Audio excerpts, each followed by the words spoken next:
So hello, you guys. Welcome back to my channel. I'm Mish. Today we're going to be talking about 75 Hard, but the financial edition. So here are the 5 rules that I have been following and that I plan on following for the remainder of the challenge. Before I get into each of the rules, I just want to say that you can catch my day-to-day breakdowns over on my YouTube shorts. I've posted days 1 through 11 thus far. But also, I wanted to say thank you so much to those of you that recently subscribed to my channel. It really does mean a lot to me. I'm just like, oh wow, thank you. So I'm not going to be going in order from the list that I just gave you. First, I'm going to be talking about the 15 minutes of education.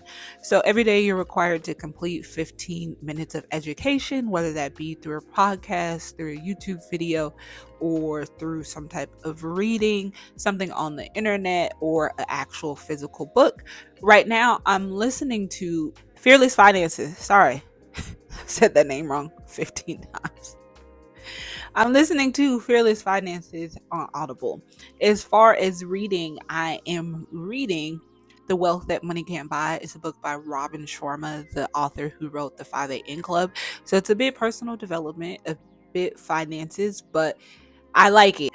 If you're new and you're just like, hey, I don't really know what book to start off with, I don't really know who to listen to, I like listening to Dave Ramsey as well as Ramit Sethi. So they do have 2 different approaches. Dave Ramsey is all about the saving baby steps and working your way to tackle debt through that, which eventually gets into like investing.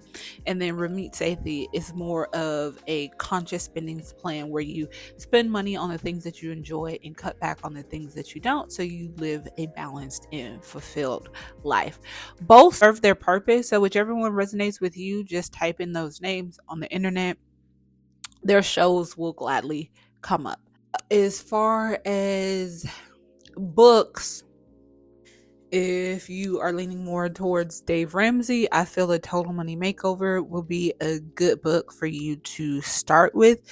Once a year, or maybe a few times a year on his website, they do sell this book for $10. I started off with this book way back when. I actually came across these several times at the thrift store just because they're so popular. Once people finish with them, they do give them to the thrift store and you can find them for a few dollars in there. That's one thing I like about like the super well-known books like Rich Dad Poor Dad, Richest Man in Babylon, Think and Grow Rich, things like that. If you are leaning more towards the Ramit Sethi, this is his book, I Will Teach You to Be Rich. This is the second edition. It's 6 weeks to financial control. He just goes over a new topic every week to help you get your finances in order.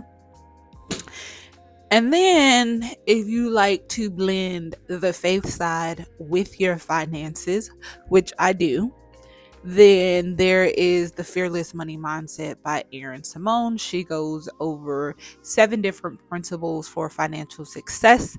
It's a super quick read. If you're really at the point where you're like, I like those books, but I'm not in the mood to spend any money, then go check them out from your local library. 15 minutes of financial education. Check mark. Done. Next thing I want to talk about, which is my favorite thing, which I did not realize that this would be my favorite part of the challenge, which is one small wealth action that you have to complete every day. Now, I did hear about this challenge from Just Call Me Nikki, so I will tag her in the description box below or one of her videos up front. Haven't quite decided yet, but I will tag her. One small wealth action, I have a list of about 6 things where I have my weekly money management meeting where I look at all of my accounts and then look at all of my debt and then see forecasts for the upcoming week, like if I need to make any transfers or just seeing how much money needs to be in my accounts just to stay on top of my finances. I put buying stocks in there, canceling subscriptions, if you make money, if you save money, if you pay off a debt. I like to participate in Transfer Tuesday. This I feel is a little fluid. You can look online and add whatever things that you need to add to that list, but keep in mind this is something that you need to do every single day. So I like to have some of the easier things in there as well as some of the more complex, like my weekly money management meetings. Those are about 30 minutes to about 45 minutes in total. Check one small wealth action. Reviewing your budget. This is something that you have to do every day. So if you do not have a budget yet, one, you can always go paper style, old school. That's where I started at years ago. Years ago, I just wanted to take a financial turn in an upward motion for my life, and I didn't know where to start, but I knew I needed to list out all of my expenses and what that was going to look like from paycheck to paycheck. Or more of the Excel side, because I'm more of an Excel, Google Sheets type of girly. They have plenty of things online. I really like vortex.com. I think that their budget on there is great, especially if you're just starting out, and it's free. It's a great free resource. If you're more on the app side of things, then you can always, there's Every Dollar, which is Dave Ramsey's app. There's a few other apps, can't think of the names, but you could just type in budgeting app on whatever phone system that you use and they will bring up a few for you. There's also another free option. I know in my US bank account, I have a budgeting component to that. So you go in and you actually set the amounts that you want to spend on different things. On that side, being that it's more of a sinking funds account, I really only have four things. The bottom, it tells me how much money I've spent thus far in each of the categories. And then it also compares month to month to see, like, hey, last month you spent this amount of money. This month you spent this amount of money. So I think that's cool. I'm not sure if all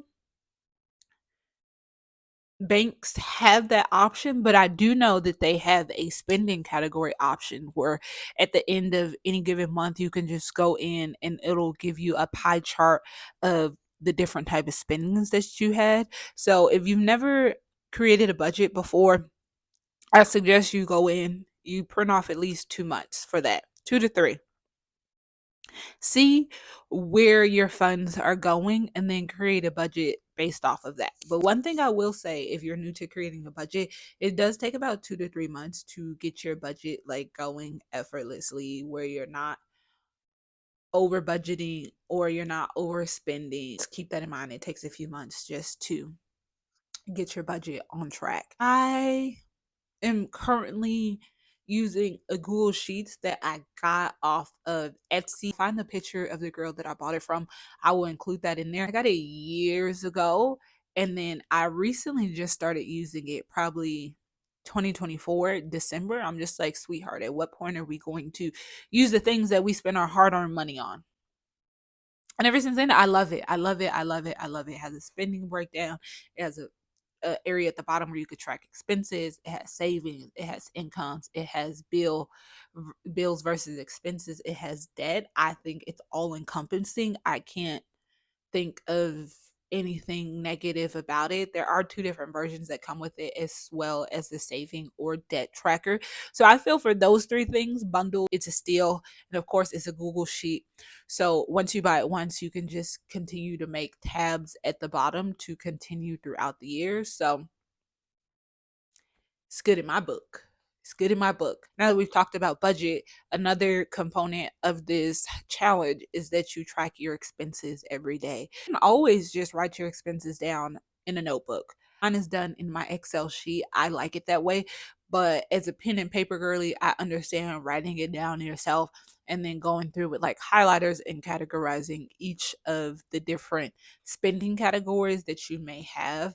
You have to do whatever works for you. And I feel like if you're in a position where you're really not trying to go out and spend $45 to start this challenge or whatever the case is, then don't.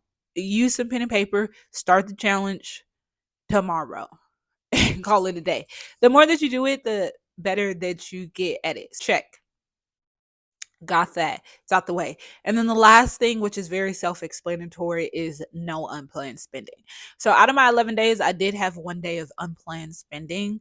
And it's not like if you have something that doesn't happen that you start the challenge all over again, because the challenge isn't about perfection, it's about consistency and checking in with your finances on a routine basis.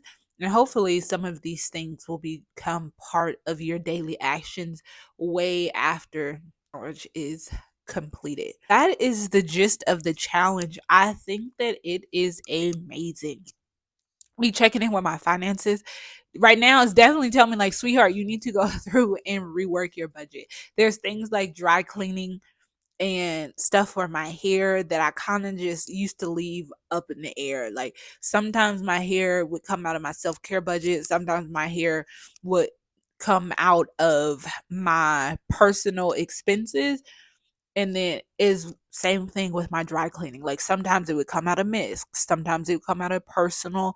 So it's just like now know that for this September, I definitely need to go through and write down the things that I'm spending my money on and where I'm going to categorize it at, just so that I'm more in tune with my finances. And then secondly, so that if I need to make some changes to those categories by either upping them or decreasing them, that I'm aware of what that actually is and I'm not just guessing. I'm going off the math, the numbers, the things that I've been doing thus far. But that pretty much completes me going over the challenge. As I said, you can catch my day-to-day recaps over on my YouTube shorts. I'm up to day 11 thus far. After you see this, I will probably be on day 12 or day 13. But as usual, take time to enjoy your own journey, and I will catch you guys in the comments into the next video. Bye.